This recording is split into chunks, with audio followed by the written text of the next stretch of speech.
श्री रामचरितमानस अयोध्या कांड। भरत जी श्री रामचंद्र जी से मिलने चित्रकूट तक पहुंच जाते हैं। जो न होत जग जन्म भरत को, सकल धर्म दुर्धर नींद को। कवि कुल अगम भरत गुण गाथा, को जाने तुम बिनु रघुनाथा। यदि जगत में भरत का जन्म न होता तो पृथ्वी पर संपूर्ण धर्मों की धूरी को कौन ग्रहण करता। हे रघुनाथ जी, कवि कुल के लिए उनकी कल्पना से अतीत भरत जी के गुणों की कथा आपके सिवा और कौन जान सकता है। लखन राम सिय सुनि सुरबानी, अति सुख लेऊ न जाई बखानी। इह भरतु सब सहित सहाय, मंदाकिनी पुनीत नहाए। लक्ष्मण जी, श्री रामचंद्र जी और सीता जी ने देवताओं की वाणी सुनकर अत्यंत सुख पाया, जो वर्णन नहीं किया जा सकता। यहाँ भरत जी ने सारे समाज के साथ पवित्र मंदाकिनी में स्नान किया। सरित समीप राखी सब लोगा, मागी मात गुर सचिव नियोगा। चले भरतु जह सिय रघुराई, साथ निषाद नाथ लघु भाई। फिर सबको नदी के समीप ठहराकर तथा गुरु, माता और मंत्री की आज्ञा मानकर निषाद राज और शत्रुघ्न को साथ लेकर भरत जी वहां को चले जहां श्री सीता जी और श्री रघुनाथ जी थे। समुझी मातु कर तब सकुचाही, करत कुतर्क कोटि मन माही। राम लखनु सिय सुनि मम नाऊ, उठि जनि अनत जाहि तजि ठाऊ। भरत जी अपनी माता कैकेयी की करनी को याद करके सकुचाते हैं और मन में अनेकों कुतर्क करते हैं और सोचते हैं कि श्री राम, लक्ष्मण और सीता जी मेरा नाम सुनकर स्थान छोड़कर कहीं दूसरे जगह उठकर ना चले जाएं। मातु मते महु मानि मोहि, जो कछु करई सो थोर। अग अवगुण झमि आदरहि, समुझी आपनी ओर। मुझे माता जी के मत में मानकर वे जो कुछ भी करें सो थोड़ा है, पर वे अपनी ओर समझकर मेरे पापों और अवगुणों को क्षमा करके मेरा आदर ही करेंगे। जो परिहर ही मल निमनु जानी, जो सन्मान सेवक मानी। मोर सरन रामई की पनही, राम सुस्वामी दोषु सब जनही। चाहे मलिन मन जानकर मुझे त्याग दें, चाहे अपना सेवक मानकर मेरा सम्मान करें, मेरे तो श्री रामचंद्र जी की जूतियां ही शरण हैं। श्री रामचंद्र जी तो अच्छे स्वामी हैं, दोष तो सब दास का ही है। जग जस भाजन चातक मीना, नेम प्रेम निज निपुण नबीना। असमन गुणत चले मग जाता, सकुच स्नेह शिथिल सब गाता। जगत में यश के पात्र तो चातक और मछली ही हैं, जो अपने मन, नेम और प्रेम को सदा नया बनाए रखने में निपुण हैं। ऐसा मन में सोचते हुए भरत जी मार्ग में चले जाते हैं। उनके सब अंग संकोच और प्रेम से शिथिल हो रहे हैं। पीरति मन हुमात कृत खोरी, चलत भगति बल धीरज धोरी। जब समुझत रघुनाथ सुभाऊ, तब पथ परत उताई लिपाऊ। माता की हुई बुराई मानो उन्हें लौटाती है, पर धीरज की धूरी को धारण करने वाले भरत जी भक्ति के बल से चले जाते हैं। जब श्री रघुनाथ जी के स्वभाव को स्मरण करते हैं, तब मार्ग में उनके पैर जल्दी जल्दी पड़ने लगते हैं। भरत दशा तेहि अवसर कैसी, जल प्रवाह जल अली गति जैसी। देखी भरत कर सोचु सनेहु, बानिषाद तेहि समय विदेहु। उस समय भरत की दशा कैसी है, जैसी जल के प्रवाह में जल के भौरे की गति होती है। भरत जी का सोच और प्रेम देकर उस समय निषाद देह की सुध बुध भूल गया। लगे होन मंगल सगुन, सुनि गुनि कहत निषादु। मिटहि सोच होई हर्षु, पुनि परिणाम विषादु। मंगल शगुन होने लगे, उन्हें सुनकर और विचार कर निषाद कहने लगा, सोच मिटेगा, हर्ष होगा, पर फिर अंत में दुख होगा। सेवक बचन सत्य सब जाने, आश्रम निकट जाई नियराने। भरत दीख बनशील समाजू, मुदित छुजित जन पाई सुनाजू। भरत जी ने सेवक के सब वचन सत्य जाने, वे आश्रम के समीप जा पहुंचे। वहां के वन और पर्वतों के समूह को देखा तो भरत जी इतने आनंदित हुए मानो कोई भूखा अच्छा भोजन पा गया हो। इति बिति जनु प्रजा दुखारी, त्रिविध ताप पीड़ित ग्रह मारी। जाय सुजा सुराज सुदेश सुखारी, होई भरत गति तेहि अनुहारी। जैसे इति के भय से दुखी हुई और तीनों आध्यात्मिक, आदि देविक और आदि भौतिक तापों तथा क्रूर ग्रहों और महामारियों से पीड़ित प्रजा किसी उत्तम देश और उत्तम राज्य में जाकर सुखी हो जाए, भरत जी की दशा ठीक उसी प्रकार हो रही है।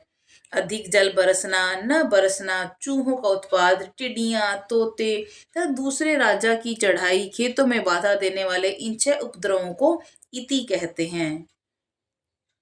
राम बास बन संपत्ति भ्राजा, सुखी प्रजा जनु पाई सुराजा। सचिव बिरागु विवेक नरेसु, विपिन सुहावन पावन देसु। श्री रामचंद्र जी निवास से वन की संपत्ति ऐसे सुशोभित है मानो अच्छे राजा को पाकर प्रजा सुखी हो। सुहावना वन ही पवित्र देश है, विवेक उसका राजा है और वैराग्य मंत्री हैं। भट्ट जम नियम सेल रजधानी, साती सुमति सुचि सुंदर रानी। सकल अंग संपन्न सुराऊ, राम चरण आशित चित चाऊ। अहिंसा, सत्य, असत्य, ब्रह्मचर्य और अपरिग्रह तथा नियम, शौच, संतोष, तप, स्वाध्याय और ईश्वर परिधान योद्धा है और पर्वत राजधानी है। शांति और सुबुद्धि 2 सुंदर पवित्र रानियां हैं। वह श्रेष्ठ राजा राज्य के सब अंगों से पूर्ण है और श्री रामचंद्र जी के चरणों के आश्रित रहने से उनके चित्त में आनंद है। जीति मोह महिपालु दल, सहित विवेक भुआलु। करत अकंटक राजपुरम, सुख संपदा सुकालु। मोह रूपी राजा को सेना सहित जीतकर विवेक रूपी राजा निष्कंटक राज्य कर रहा है। उसके नगर में सुख संपत्ति और सुकाल वर्तमान है। वन प्रदेश मुनिवास घनेरा, जनपुर नगर गांव गन खेरे। विपुल विचित्र बिहग मृग नाना, प्रजा समाज न जाई बखाना। वन रूपी प्रांतों में जो मुनियों के बहुत से निवास स्थान हैं, वही मानो शहरों, नगरों, गांवों और खेड़ों का समूह है। बहुत से विचित्र पक्षी और अनेक पशु ही मानव प्रजाओं का समाज है, जिसका वर्णन नहीं किया जा सकता। खगहा करी हरि बाग बराहा, देखी महिष वृष साज सराहा। बयरु बिहाई चरही एक संगा, जय तय मन हुसैन चतुरंगा। गेंडा, हाथी, सिंह, बाघ, सूअर, भैंसे और बैलों को देखकर राजा के साज को सहराते ही बनता है। ये सब आपस का वैर छोड़कर जहां तहां एक साथ विचरते हैं। यही मानो चतुरंगिणी सेना है। झरना झरई मत गज गाजही, मनहु निशान विबित विधि बाजई। चक चकोर चातक सुख पिक गन, कूजत मंजू मराल मुदित मन। पानी के झरने चल रहे हैं और मतवाले हाथी चिंघाड़ रहे हैं। वे ही मानो वहां अनेकों प्रकार से नगाड़े बज रहे हैं। चकवा, चकोर, पपीहा, तोता और कोयलों के समूह सुंदर हंस प्रसन्न मन से कूच रहे हैं। अलिगन गावत नाचत मोरा, जन सुराज मंगल चहु ओरा। बेली बिटप तृण सफल सफूला, सब समाज मुद मंगल मूला। भोरों के समूह गुंजार कर रहे हैं और मोर नाच रहे हैं, मानो उस अच्छे से राज्य में चारों ओर मंगल हो रहा है। बेल, वृक्ष, तृण सब फल और फूलों से युक्त हैं। सारा समाज आनंद और मंगल का मूल बन रहा है। रामशील शोभा निरखी, भरत हृदय अति प्रेम। तापस तप फल जाई जिमि, सुखी सिराने नेमु। श्री राम जी के पर्वत की शोभा देखकर भरत जी के हृदय में अत्यंत प्रेम हुआ। जैसे तपस्वी नियम की समाप्ति होने पर तपस्या का फल पाकर सुखी होता है। मास पारायण 20वां विश्राम, नवाम पारायण 5वां विश्राम। तब केवट उच्च चढ़ी धाई, कहू भरत सन भुजा उठाई, नाथ देखे बिटप विशाला, पाकर जम्बू रसाल तमाला। तब केवट दौड़कर ऊंचे चढ़ गया और भुजा उठाकर भरत जी से कहने लगा कि हे नाथ, ये जो पाकर जामुन, आम और तमाल के विशाल वृक्ष दिखाई देते हैं, जिन तरु बरन बद्ध बटु सोहा, मंजू विशाल देखी मनु मोहा, नील सगन पल्लव फल लाला, अबिरल चाह सुगत सब काला। जिन श्रेष्ठ वृक्षों के बीच में एक सुंदर विशाल बड़ का पेड़ सुशोभित है, जिसको देखकर मन मोहित हो जाता है, और उसके पत्ते नीले और सघन हैं और उसमें लाल फल लगे हैं, उसकी घनी छाया सब ऋतुओं में सुख देने वाली है। मानहु तिमिर अरुणमय राशि, बिरच बिधि संकल सुषमासी, ए तरु सरित समीप गोसाई, रघुबर परन कुटी जय छाई। मानो ब्रह्मा जी ने परम शोभा को एकत्र कर अंधकार और लालिमामयी राशि सी रच दी है। हे गोसाई, ये वृक्ष नदी के समीप हैं, जहाँ श्री राम की पर्णकुटी छाई है। तुलसी तरुबर विविध सुहाए, कहूँ कहूँ सी कहूँ लखन लगाए, बट छाया बेदिका बनाई, सिय निज पानी सरोज सुहाई। वहां तुलसी के बहुत से सुंदर वृक्ष सुशोभित हैं, जो कहीं कहीं सीता जी ने और कहीं लक्ष्मण जी ने लगाए हैं। इसी बड़ की छाया में सीता जी ने अपने कर कमलों से सुंदर वेदी बनाई है। जहाँ बैठी मुनिगण सहित, नित्य सिए राम सुजान, सुने कथा इतिहास अब, आगम निगम पुराण। जहाँ सुजान श्री सीताराम जी मुनियों के वृक्ष समेत बैठकर नित्य शास्त्र, वेद और पुराणों के सब कथा इतिहास सुनते हैं। सखा बचन सुनि बिटप निहारी, उमगे भरत भी लोचन बारी, करत प्रणाम चले दऊ भाई, कहत प्रीति सारद सकुचाई। सखा के वचन सुनकर और वृक्षों को देखकर भरत जी के नेत्रों में जल उमड़ आया। दोनों भाई प्रणाम करते हुए चले। उनके प्रेम का वर्णन करने में सरस्वती जी भी सकुचाती है। हर्षई निरखी राम पद अंका, मानहु पार सुपाय उरंका, रज सिर धरि नयन हिलावही, रघुबर मिलन सरिस सुख पावही। श्री रामचंद्र जी के चरण चिन्ह देकर दोनों भाई ऐसे हर्षित होते हैं मानो दरिद्र पारस पा गया हो। वहां की रज को मस्तक पर रखकर हृदय में और नेत्रों में लगाते हैं और श्री रघुनाथ जी के मिलने के समान सुख पाते हैं। देखी भरत गति अखत अतीवा, प्रेम मगन मृग खग जड़ जीवा, सखई सनई बिबस मग भूला, कही सुपंत सुर बरसई फूला। भरत जी की अत्यंत अनिर्वचनीय दशा देखकर वन के पशु, पक्षी, जड़ जीव प्रेम में मग्न हो गए। प्रेम के विशेष वश होने से सखा निषाद राज को भी रास्ता भूल गया। तब देवता सुंदर रास्ता बतलाकर फूल बरसाने लगे। निरखि सिद्ध साधक अनुरागे, सहज सनेहु सराहन लागे, होत न भूतल बाऊ भरत को, अचर सचर चर अचर करत को। भरत के प्रेम की इस स्थिति को देखकर सीता और साधक लोग भी अनुराग से भर गए। उनके स्वाभिमान प्रेम की प्रशंसा करने लगे कि यदि इस पृथ्वी तल पर भरत का जन्म न होता तो जड़ को चेतन और चेतन को जड़ कौन करता। प्रेम अमीय मंदरु बिरहु, भरत पयोधि गंभीर, मति प्रगटे उसुर साधु हित, कृपा सिंधु रघुबीर। प्रेम अमृत है, विरह मंदराचल पर्वत है, भरत जी गहरे समुद्र हैं। कृपा के समुद्र श्री रामचंद्र जी ने देवता और साधुओं के हित के लिए स्वयं मत कर यह प्रेम रूपी अमृत प्रकट किया है। सखा समेत मनोहर जोटा, लखऊ न लखन सगन बन ओटा, भरत दीख प्रभु आश्रम पावन, सकल सुमंगल सदन सुहावन।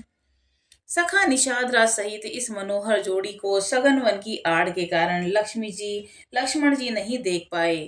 भरत जी ने प्रभु श्री रामचंद्र जी के समस्त सुमंगलों के धाम और सुंदर पवित्र आश्रम को देखा। करत प्रवेश मिटे दुख दावा, जनु जोगी परमारथ पावा, देखे भरत लखन प्रभु आगे, पूछे बचन कह अनुरागे। आश्रम में प्रवेश करते ही भरत जी का दुख और जलन मिट गया, मानो योगी की परमार्थ परम तत्व की प्राप्ति हो गई हो। भरत जी ने देखा कि लक्ष्मण जी प्रभु के आगे खड़े हैं और पूछे हुए वचन प्रेम पूर्व कह रहे हैं। शीस जटा कटि मुनि पट्टे बांधे, तून कसे कर सरुधन कांदे, बेदी पशु निशान साधु समाजू, सिए सहित राजत रघुराजू। सिर पर जटा है, कमर में मुनियों का वत्कल वस्त्र बांधे है और उसी में तरकस कसे हैं। हाथ में बाण और कंधे पर धनुष है। वेदी पर मुनि और साधुओं का समुदाय बैठा है और सीता जी सहित श्री रघुनाथ जी विराजमान हैं। बलकल बसन जटिल तनु श्यामा, जन मुनि बेश कीन रति कामा, कर कमल निधनु साय कुफेरत, जिय की जर निहरत हंसी हेरत। श्री राम जी के वत्कल वस्त्र हैं और जटा धारण किए हैं, श्याम शरीर है। सीता राम जी ऐसे लगते हैं मानो रति और कामदेव ने मुनि का वेश धारण किया हो। श्री राम जी अपने कर कमलों से धनुष बाण फेर रहे हैं और हंसकर देखते ही जी का जलन हर लेते हैं। लसत मंजु मुनि मंडली, मध्य सिए रघुचंदु, ज्ञान सभा जनु तन धरे, भक्ति सचिदानंदु। सुंदर मुनि मंडली के बीच में सीता जी और रघुकुल चंद्र श्री रामचंद्र जी ऐसे सुशोभित हो रहे हैं मानो ज्ञान की सभा में साक्षात भक्ति और सच्चिदानंद शरीर धारण करके विराजमान हैं। सानुज सखा समेत मगन मन हर्ष हर्ष भोग दुख गन, पाहि नाथ कही पाहि सुसाई, भूतल परे लकुट की नाई। छोटे भाई शत्रुघ्न और सखा निषादराज समेत भरत जी का मन प्रेम में मग्न हो रहा है। हर्ष, शोक, सुख दुख आदि सब भूल गए हैं। हे नाथ रक्षा कीजिए, हे गोसाई रक्षा कीजिए, ऐसा कहकर वे पृथ्वी पर दंड की तरह गिर पड़े। वचन सपेम लखन पहिचाने, करत प्रणाम भरत जिय जाने, बंधु सनेह सरस एहि ओरा, उत साहिब सेवा बस जोरा। प्रेम भरे वचनों से लक्ष्मण जी ने पहचान लिया और मन में जान लिया कि भरत जी प्रणाम कर रहे हैं। वे श्री राम जी की ओर मुंह किए खड़े हैं। भरत जी पीठ पीछे थे, इससे उन्होंने नहीं देखा। अब इस ओर तो भाई भरत जी का सरस प्रेम और उधर स्वामी श्री रामचंद्र जी सेवा की प्रबल परवशता। मिली न जाए न कुदरत बनही, सो कभी लखन मन की गति बनही, रहे राख सेवा पर भारू, चढ़ी जंग जनु खींच खेलारू। न तो क्षण भर के लिए सेवा से पृथक होकर मिलते ही बनता है और न प्रेमवश छोड़ते उपेक्षा करते ही। कोई श्रेष्ठ कवि ही लक्ष्मण जी के चित्त की इस गति दुविधा का वर्णन कर सकता है। वे सेवा पर भार रखकर रह गए, सेवा को ही विशेष महत्वपूर्ण समझकर उसी में लगे रहे, मानो चढ़ी हुई पतंग को खिलाड़ी पतंग उड़ाने वाला खींच रहा हो। कहते सप्रेम नाई महिमा था, भरत प्रणाम करत रघुनाथा, उठे राम सुनि प्रेम अघीरा, कहूँ पट कहूँ निशंग धनु तीरा। लक्ष्मण जी ने प्रेम सहित पृथ्वी पर मस्तक नवाकर कहा, हे रघुनाथ जी, भरत जी प्रणाम कर रहे हैं। यह सुनते ही श्री रघुनाथ जी प्रेम में अधीर हो उठे। कहीं वस्त्र गिरा, कहीं तरकस, कहीं धनुष और कहीं बाण। बर बस लिए उठाई लाई कृपा निधान, भरत राम की मिलनी लखी, बिसरे सबई अपान। कृपा निधान श्री रामचंद्र जी ने उनको जबरदस्ती उठाकर हृदय से लगा लिया। भरत जी और श्री रामचंद्र जी के मिलन की रीति को देखकर सबको अपनी सुध भूल गई। जय श्री राम।